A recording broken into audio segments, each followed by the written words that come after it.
Bismillahirrahmanirrahim. Qala musannifu rahimahullahu ta'ala wa nafa'ana bi ulumihi amin ya Allah ya rabbal alamin.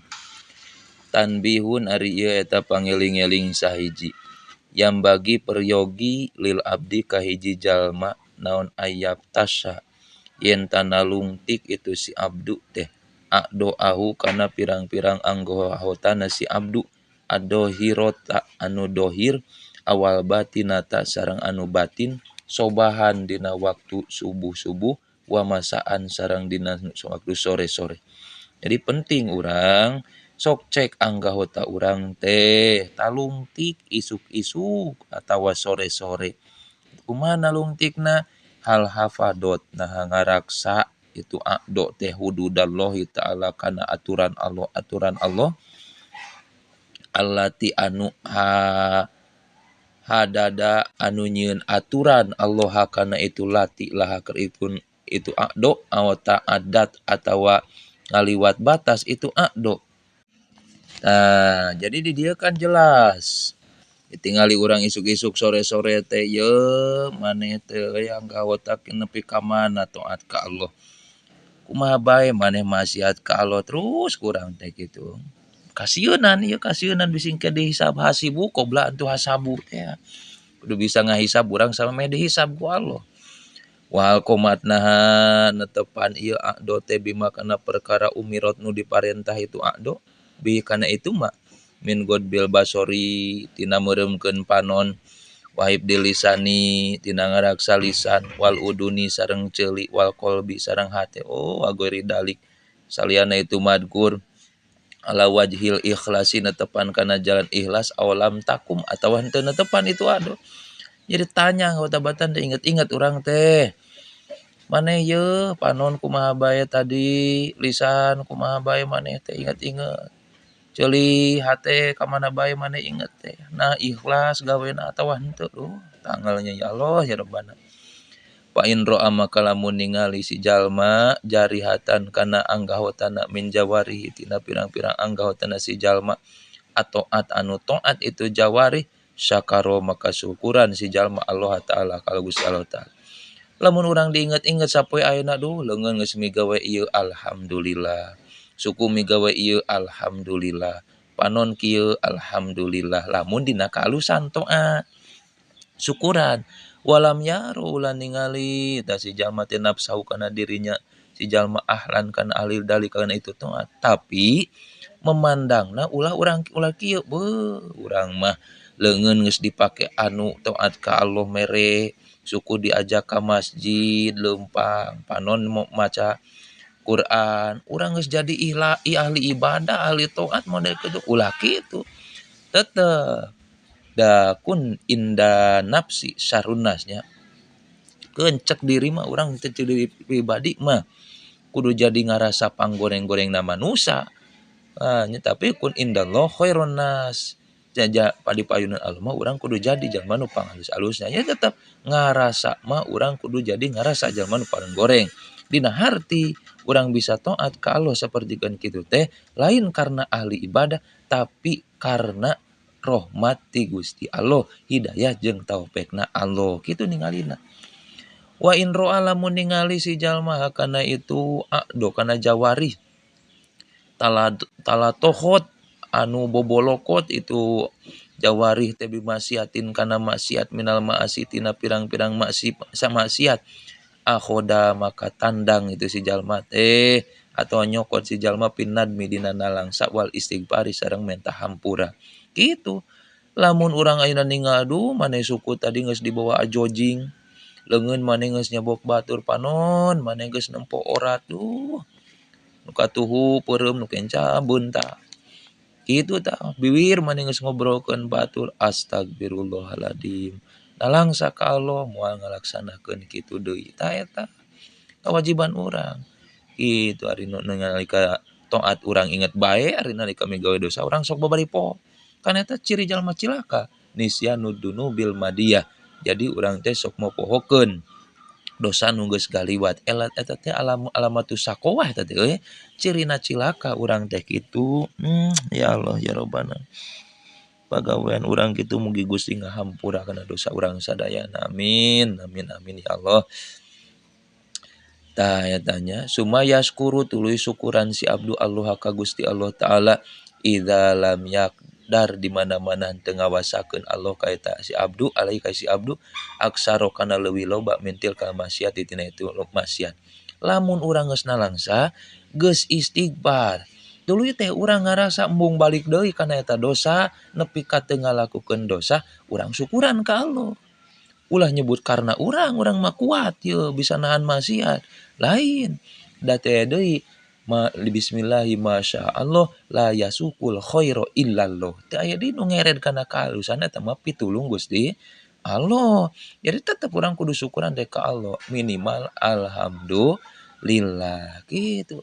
Ya Allah. Walam yubdal sareng teu pati-pati dicoba naon jawarihuhu anggahotana si jalma allati anu asot anu maksiat itu jawari bil amrodi ku pirang-pirang panyakit wal jaruhati sareng pirang-pirang tatu wadama mili sareng pirang-pirang bisul wal kuruhi sareng borok fa inna kulla udwin maka sanyana tiap-tiap anggahota eta istahaqo narima hak itu udwin teh nuzulal balai kana turuna balai bihi ka itu udwin. Fa'lam maka kudu nganyahokeun anjeun dzalika kana itu lam yubdal ya akhi dulur walzam sareng kudu ngamestikeun anjeun atau bata kana tobat wabgid sareng kudu bendu anjeun adunya kana dunya tab'an karena turut lillahi ta'ala ka Gusti Allah taala. Jadi kieu teu pati-pati ayeuna Allah nyoba kana anggahota anging eta anggahota teh geus maksiat ka Allah. Gering eta teh teguran geus dibawa ka mana awak maneh teh geuning Allah nepi ka mere cobaan gering kitu. Tatu ayeuna dina leungeun geus dibawa ka mana bae eta leungeun sehingga Allah mere tatu kana leungeun. Jadi kitu jadinya.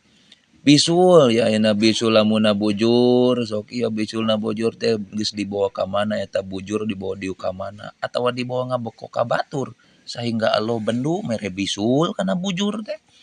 Tah eta teh wal quru atawa borok. Tah eta teh saban-saban anggahota teh di mana dicoba anging eta teh urang geus gawe maksiat ulah nyalakeun panyakit.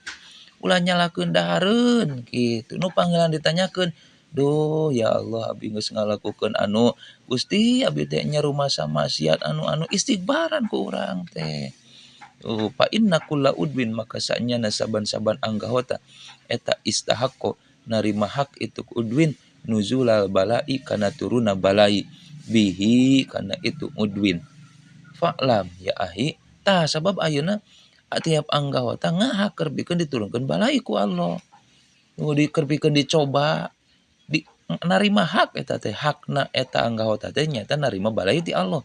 Matak sok anjeun teu meunang henteu ku ayana ayeuna yubdal dicoba ku Allah teh ilzam atau bata urang wajib tobat teh. Matak urang kudu nalung ti kana anggota suku maneh sing bager sing soleh sing bisa diajak ibadah diusapan ku urang teh istighfaran gitu. Sok urang bendu kana dunya fa innallaha ta'ala kana sanyana Allah ta'ala eta lam yang dur teu pernah ningali Allah ilaiha kana itu dunya mungdu kholaqo ti mimiti ngadamel Allah kana itu dunya lisiddati bugdiha kana bencina itu Allah laha kana itu dunya. Ya Allah ya Allah. Urang yang hareup Allah ge bendu kana dunya urang yang hareup. Wapil hadis tetap dina hadis hubul mali ari lapad hubul mali.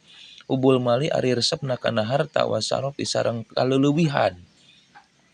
Eta yun bitani anu numbuhkeun eta mal jeung saraf annipaqo kana munafik fil qalbi dina hate. Kamayan buktu seperti yen ta numbuhkeun naon alma ucai al bakla yun bitu gitu nya. Al bakla kana sayur mayur. Kawas ayeuna dicebor bangsa pepelakan sayuran ucai maka bakal gede. Lamun ayeuna harta jeung leuleuwihun ye urang isrof dina hirup tuluy kurang teh dilakukeun maka bakal timbul sifat munafik di urang sifat nifak dina hate kitu maka bakal wantun urang migawe kana maksiat ka Allah. Itu intina mah. Mantak ulah hubul mal teuing urang teh ulah lain teuing nya ulah meureun kitu nya. Hese da hese kumaha deui. Tapi da ulah gitu. Maqad kana sareng nyata kabukdosan saha Abu Abdillah Sufyan Ats-Tsauri rahimahullahu taala amin. Yaqulu ngadawuh itu Abu Abdillah Sufyan teh.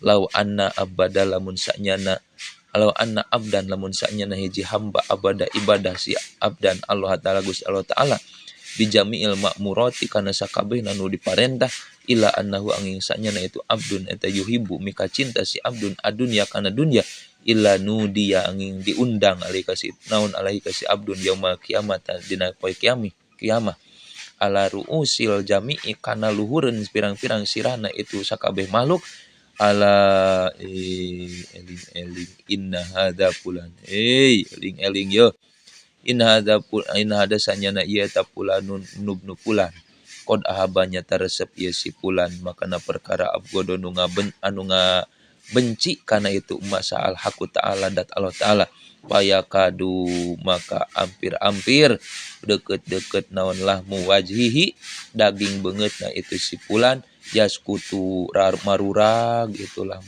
Ya Allah. Jadi kieu maksudna aja. Lamun si hiji jalma ibadah ayeuna kana sakabeh perkara nu diparentah tapi eta si jalma teh mikaresep kana dunya maka isukan di yaumil kiamah bakal dipanggil dina luhureun sirah-sirahna eta teh si abdan teh kieu engke teh euy ngarobrol kieu malaikat teh ieu si fulan bin fulan ieu teh jalma mikaresep kana hiji perkara nu jelas-jelas dipikabendu ku Allah. Maka era eta si jalma teh bakal era nepi ka ku era na eta jalma sapertikeun beungeut daging beungeutna teh marurag sabab mikaresep kana nu dibenci ku Gusti Allah. Cenah urang mika cinta ka Allah tapi geuning migawe nu teu dipikaresep ku Allah. Ya Allah ya Rabbana. Wal muradu nu disebut nu dimaksud bi dunya ku dunya mah eta mah perkara zada anu leuwih itu mah alal hajati kana pangabutuh asyariyati anu bangsa syara. Jadi nu sebut ayeuna dunya mah nyata nu melebihi kana kabutuh urang sapopoe. Nya sakira-kira urang ayeuna tukang mangkat-mangkatan keur memperkuat agama butuh mobil bisa jadi mobil teh jadi dunia sabab eta mah jadi pangabutuh urang keur pikeun transportasi urang besok pengajian boga jamaah gitu nu saleuwih teh eta disebut dunia. Urang butuh motor ya da motor sok dipake ngaji bisa jadi dina kalaika motor eta dipake ngaji keur mangkat ngaji eta motor lain dunia gitu sabab butuh kana eta. Jadi nu salebihna tina dunia tina pangabutuh eta disebut dunia. Wa kana sareng kabukdosan sa Abul Hasan Ali bin Al-Muzayyin rahimahullah taala amin. Yaqulu ngadawuh kana anjeunna teh lau zakitum lamun teh manganggap alus marane kabeh rojulan ka hiji lalaki hatta ja'altumuhu saingga ngajadikeun marane kabeh ka itu rajul sodikon kana babaturan la ya'ba'an teu peduli sa al-haqullahu taala Allah taala bi ka itu si rajul wahwa bari ari itu si rajul eta yusakinu ngarasa tenang si rajul adunya kana dunya bi qalbihi ku hatena itu dunya. Jadi kieu lamun urang nganggap alus ayeuna ka hiji rajul sehingga nepi ka ngajadikeun urang teh babaturan nu ceuk Allah mah teu peduli lah urusan eta mah nya. Si rajul teh urang anu mana eta si rajul teh ngarasa tenang hatena ku urusan dunia. Pakila maka diucapkeun lahu ka itu si rajulnya Faida sakana maka di mana-mana ngarasa tenang cicing hak itu si rajul hakana dunya li ajil ikhwanihi karena arah-arah dulurna itu si rajul wa iyali keluargana si rajul wa ganu salian itu madgur minal mulazimi tina katetepan liun fiko supaya ngainpakeun itu si rajul hakana itu dunya alaihim ka itu nu kabeh pakola maka ngadawuh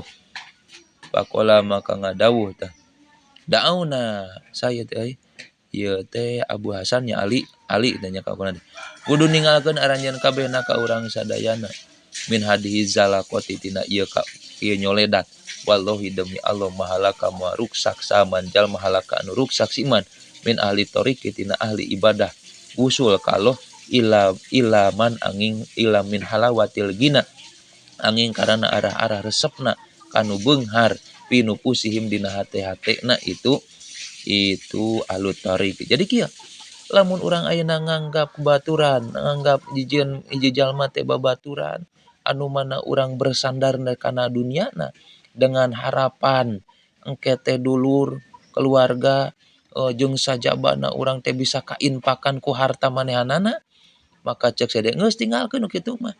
Eta teh kasalahan nu kitu teh, nyoledat nu kitu teh.